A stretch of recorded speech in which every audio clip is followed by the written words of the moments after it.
Na internet existem diversas dicas no mundo do skincare, mas algumas delas já estão um pouco ultrapassadas. E eu confesso para vocês que algumas delas eu inclusive já dei aqui no canal. Então hoje eu vou falar para vocês o que nesse ano de 2024 já está ultrapassado de dicas de skincare para a gente poder repensar e melhorar aí nestes aspectos. A primeira coisa que eu vejo muita gente pregando é o uso do retinol como único tratamento anti-idade.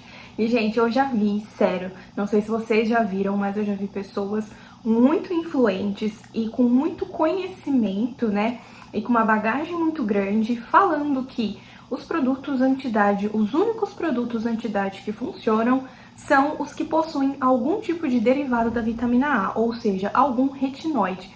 Retinol, ácido retinóico, ou até Granactive retinoide, retinol-like, enfim.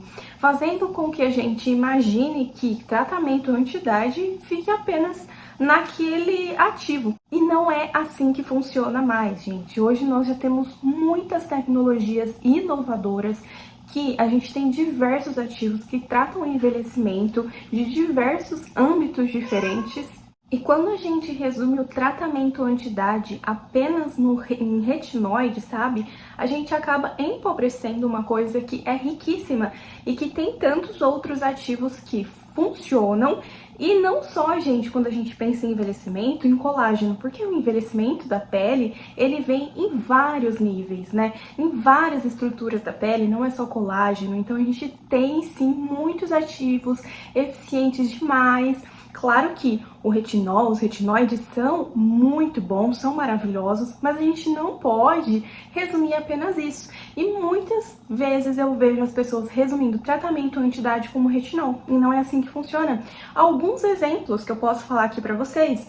O peptídeos, vários tipos de peptídeos, a gente tem o peptídeos matrixil da Principia, tem outros tipos de peptídeos também, que são moléculas que auxiliam na melhora, no combate, né, à flacidez, porque aumentam a quantidade de colágeno e aumentam também outras proteínas da pele, mas a gente tem também outros ativos, não só pensando em colágeno, como por exemplo o Gatulini Renil, que é um ativo que trata o envelhecimento epidérmico, né, porque quando a gente fala em envelhecimento por colágeno, é envelhecimento dérmico. Mas como eu já disse para vocês, o envelhecimento ele acontece em diversos âmbitos da nossa pele. Então tem o envelhecimento epidérmico, que é a camada mais superficial da nossa pele. E o Gatulini Renil, né, que é um ativo patenteado, ele aumenta, ele ajuda na renovação para que a gente tenha uma epiderme mais rejuvenescida. Outro exemplo que auxilia nisso é, por exemplo, o preenchedor da Biziu, que é um produto que auxilia no envelhecimento estrutural da nossa pele, onde a gente tem perda de gordura, perda de contorno facial, então ele vai agir em outro mecanismo de ação, mas que também, querendo ou não, é um envelhecimento aparente na nossa pele. E vários outros ativos que eu poderia ficar muito tempo aqui exemplificando para vocês. Então eu acho que está muito ultrapassado a gente resumir, né, a atividade anti-idade dos produtos apenas ao retinol. A gente tem diversos ativos que influenciam em diversos locais que eu poderia, como eu falei, falar muito aqui pra vocês. Outra dica de skincare que eu acho que já tá ultrapassada há algum tempo, mas que as pessoas ainda repetem porque normalmente quando se fala sobre isso dá bastante visualização, né, na internet, mas eu acho que está ultrapassado a questão de utilizar vaselina, principalmente vaselina pura,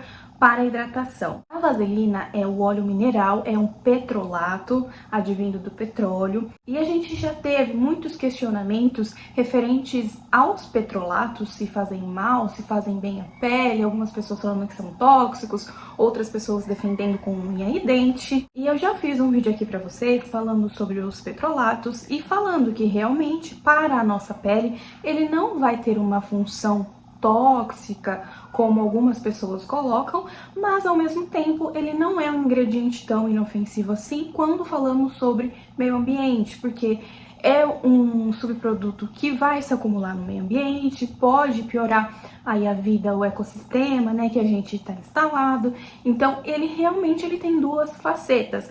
Mas não apenas por isso, mas a vaselina, o óleo mineral, ele é um óleo que não é permeado na pele. Exatamente por isso ele não pode ser tóxico pra gente quando aplicado, né, via tópica, mas ele nem mesmo é absorvido, mas ele também, a única coisa que ele faz na pele é uma oclusão, quase que totalmente uma oclusão da pele para impedir que a água saia para o meio externo e que a gente tenha perda de água.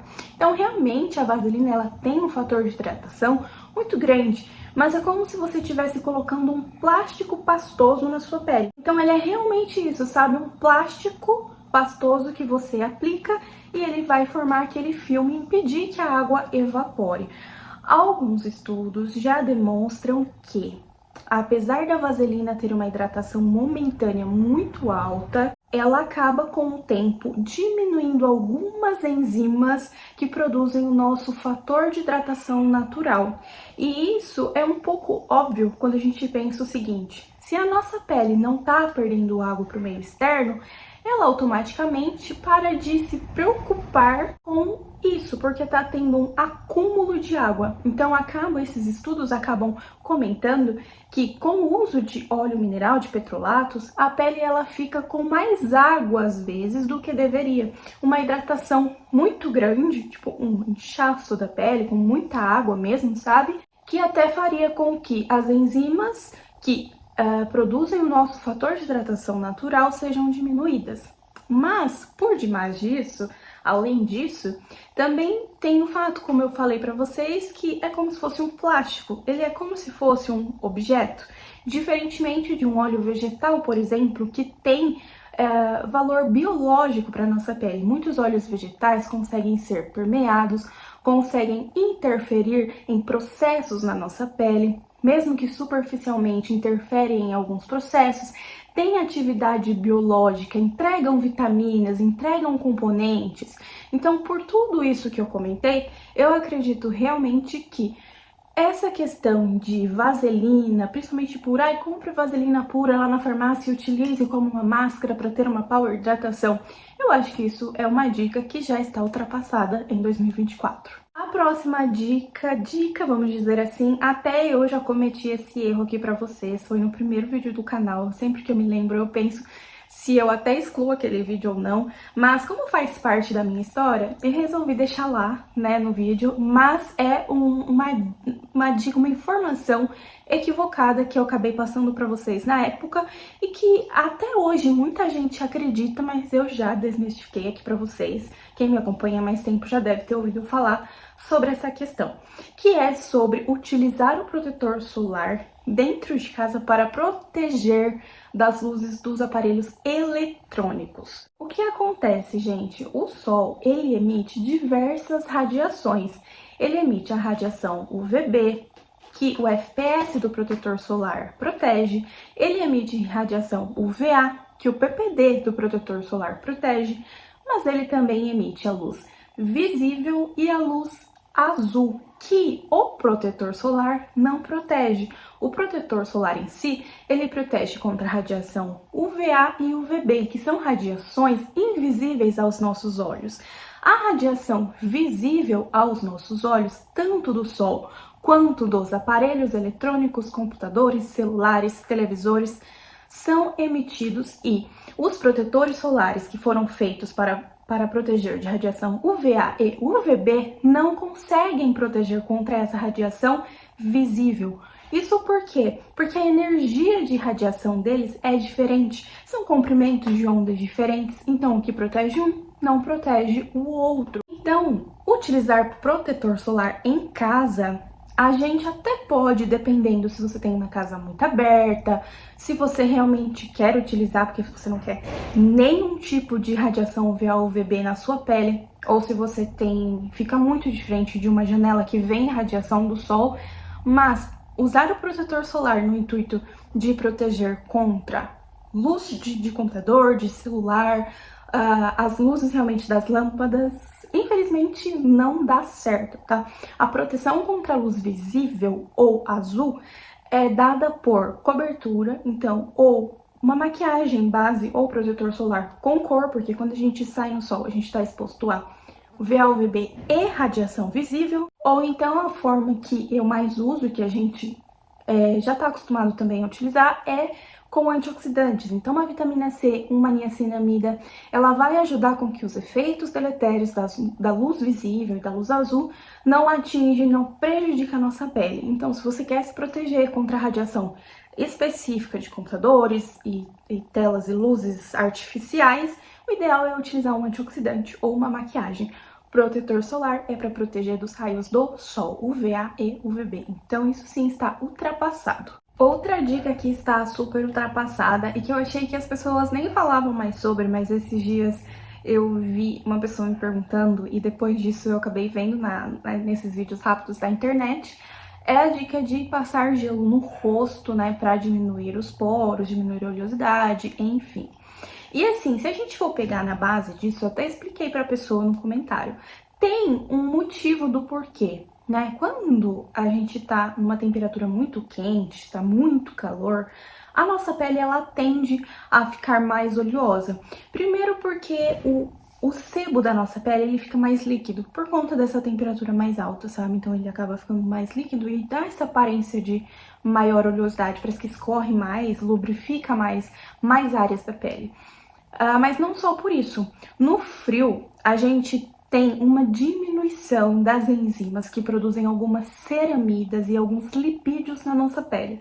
Então, realmente, no frio, né, quando a gente está em temperaturas mais baixas, a gente tem uma diminuição de lipídios mesmo. As enzimas que produzem lipídios e produzem ceramidas são diminuídas. Então, por isso que no frio a gente sente maior necessidade também de hidratar a pele, sente ela mais ressecada, porque a gente realmente, a nossa pele, ela tem essa resposta de diminuição de produção de sebo. E sobre poros, isso também é levado em consideração, né? Quando tá mais frio, os poros ficam menorzinhos, exatamente pelo escape de óleo ali da glândula sebácea, e quando está mais calor, a gente sente os poros mais abertos. A questão de usar gelo no rosto, muitas das vezes as pessoas acabam utilizando até de forma errada e podem até queimar a pele, né? Porque o gelo, gente, ele tá a 0 graus Celsius. Que a gente tá a 25 graus Celsius quando tá fresco e 40 graus Celsius quando tá calor. Agora deve estar uns 35. Isso porque tá já refrescando um pouquinho. Tá muito calor. Então, assim, aí as pessoas utilizam o gelo. Teoricamente, como eu falei, realmente era para ajudar. Mas pensem só, a gente vai utilizar o gelo, vai refrescar a pele ali por 15 minutos, 10 minutos. Durante as outras 23 horas a seguir, a nossa pele está exposta a um calor de 35, 38 graus.